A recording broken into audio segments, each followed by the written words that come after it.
In this video, I'm going to show you how to lose weight without diet or exercise. The techniques I'll teach you are the same ones that my student Christine used to lose 39 pounds. I discussed some of them in my TED Talk entitled A Simple Way to Break a Bad Habit, which was the 4th most viewed TED Talk of 2016 and has now been viewed over 10 million times. I'm Dr. Judson Brewer, and today you'll learn how losing weight doesn't require self-control.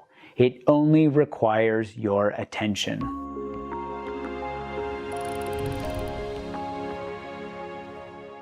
Step 1. Understand what you're up against.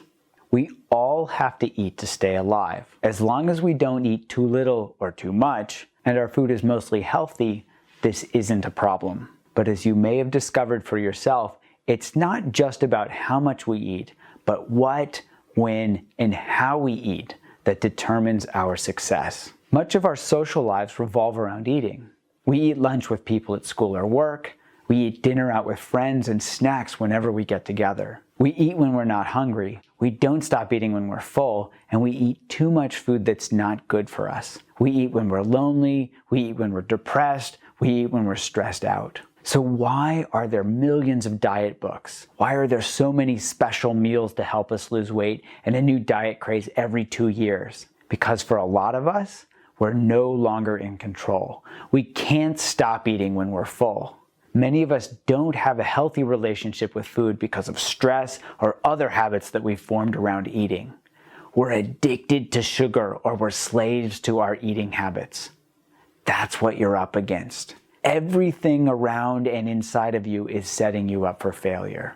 Step 2, understand your habit loops. I'm an addiction psychiatrist and neuroscientist, first at Yale and now at Brown University. As I worked with people struggling with drug and alcohol addiction, as well as addiction to food, I learned about one of the key underlying mechanisms that drives our behavior, the habit loop. It seems pretty simple, but it drives so much of our behaviors, especially around food. First, something happens in your life. It could be good or bad. It's called a trigger. For example, what does it feel like when you eat a good piece of chocolate or some really delicious ice cream? Part of your brain says, oh, that feels good, do that some more, so you can keep that good feeling going. So your brain lays down this memory. Oh, next time you feel good, you should eat some ice cream. Now you start to associate ice cream with feeling good.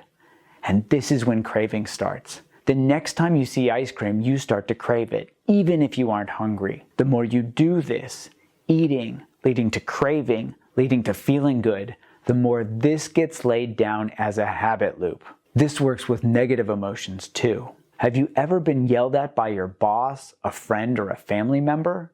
How does that feel? Not so good, is it? Just like when we want to have more good feelings, we want bad feelings to go away as quickly as possible. So what do we do when someone yells at us? We go out for ice cream and we feel better. This too lays down a memory. If you're stressed, have some ice cream. You'll feel better. The more you do this, get stressed, which leads to craving, which leads to eating ice cream or chocolate or whatever your comfort food is, the more this too becomes a habit loop. What's tricky about habit loops is that the more you practice these, the more automatic they become. Over time, you're not even consciously choosing these actions anymore. However, you can become aware of these habit loops and consciously step out of them by recognizing a trigger before it starts taking you for a ride. I'll describe exactly how to do this later on. Step 3, know what you are eating. What I've learned from my years of research into habits, addictions, and neuroscience is that food is perhaps one of the most addictive substances on the planet. According to research over the past decade, sugar may even be more addictive than cocaine. No kidding. In fact, when rats are given a choice between sugar and cocaine, guess what they prefer? That's right, the sugar. Think about this for a moment. Those sweet treats you wish you could avoid may be more addictive than cocaine. And yet, unlike cocaine, sugary snacks are available in every grocery store, gas station, and vending machine across the planet. Kids get them as part of their school lunches, and you probably have some of these dangerously addictive substances in your house right now. But it's not just sugar. A lot of the food we eat has been engineered to be as addictive as possible. There's a reason that Doritos are a certain bright orange color, and the Lay's potato chip slogan is, "Bet you can't eat just one." They've deliberately engineered their chips to trigger the biggest possible dopamine response in your brain. The food scientists and the food engineers understand the habit loop better than anyone, and specifically design foods to trigger cravings. But now that you know all of this, now that you know how addictive certain foods can be, you can bring an awareness to what and how you eat. I'll go into how to do this now. Step 4, eat mindfully. When you don't feel in control around food, your first reaction is probably to clench up, to try harder, to try to regain control by any means necessary. And while that reaction is natural, it's exactly the wrong thing to do. The key to regaining control isn't buckling down and trying harder. The key is to loosen up and simply pay attention to how you're feeling. Paying attention without judgment is often described as being mindful. By being mindful, you can learn exactly what your body needs and change your habits around eating without effort and willpower. I'll explain how to do this more in a minute. Right now, think about how you eat meals these days. Which of the following applies to you? You eat in the car, you eat on the go, standing up, sitting at your desk, in front of the TV, just about anywhere and any way except slowly and with awareness. It's no wonder we scarf down food and overeat. We don't pay attention to the process of eating. The key is to slow down and bring awareness in. For one thing, it takes 10 to 15 minutes for the "I'm full" signal to make it from your stomach to your brain. Slowing down will help you notice that feeling of fullness naturally, and as a result, decrease the amount of food you eat in one sitting. By bringing awareness to the moment, you stop when you're full, not because you think you should stop, but because your body is saying, "Hey, thanks, I'm full." But it goes further than that. Eating mindfully means paying attention to every part of what you're eating. How it looks, how it smells, how it tastes, and even how it feels in your mouth. Awareness is a skill you already have. The key is this: really pay attention to each bite of food, and then also pay attention to how your body is responding to each bite. Is the third potato chip as satisfying as the first? Or is it just an automatic response triggered by the sensation of eating the previous chip? For example, one of my clinic patients used to bond with her daughter each night by watching television and mindlessly eating an entire bag of potato chips as she did. When she implemented this step, paying attention as she ate, she realized that she could be satisfied after only the second potato chip.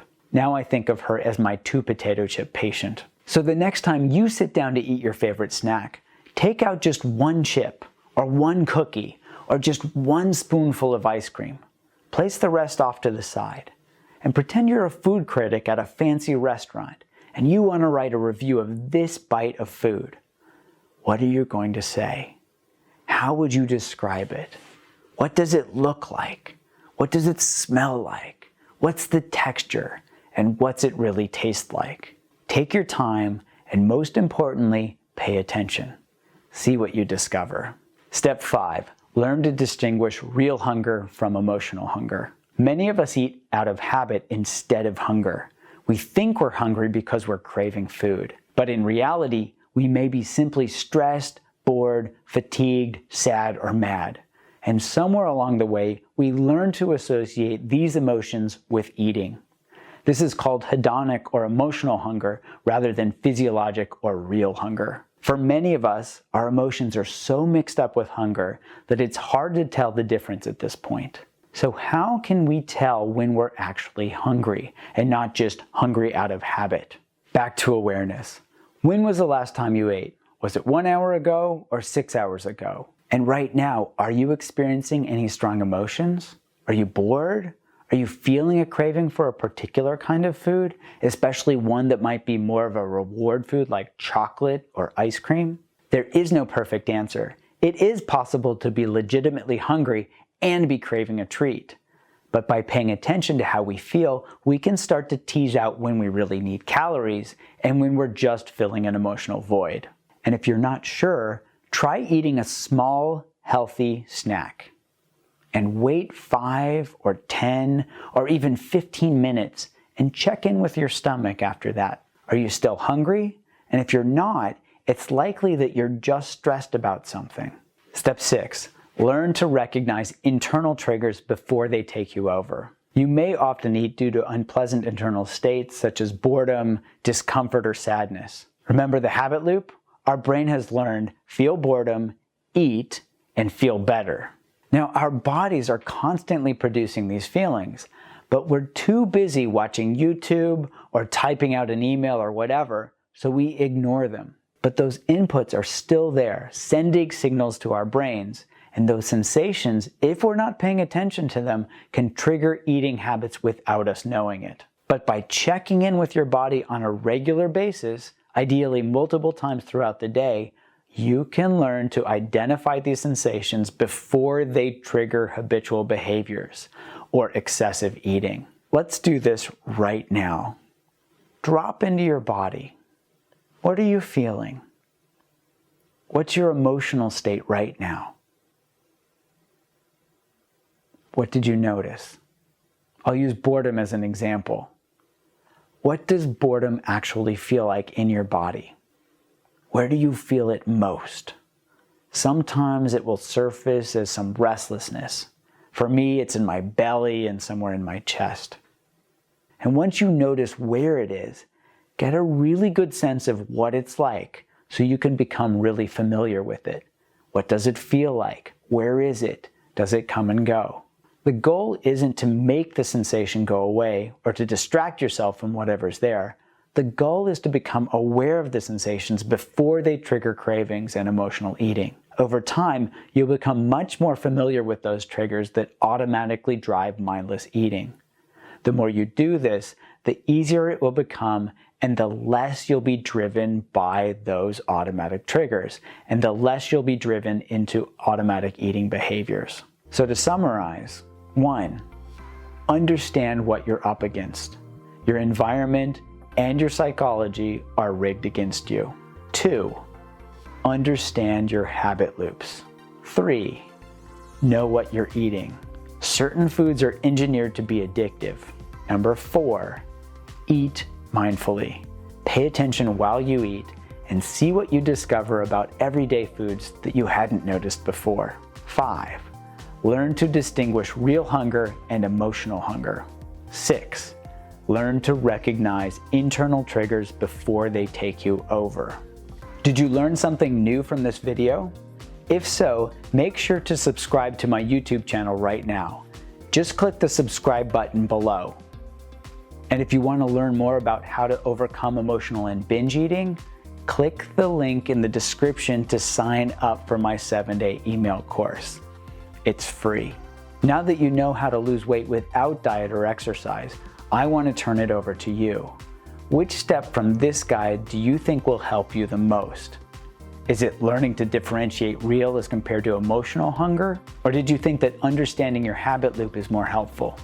Either way, let me know by leaving a comment below. Onward, we'll see you next time.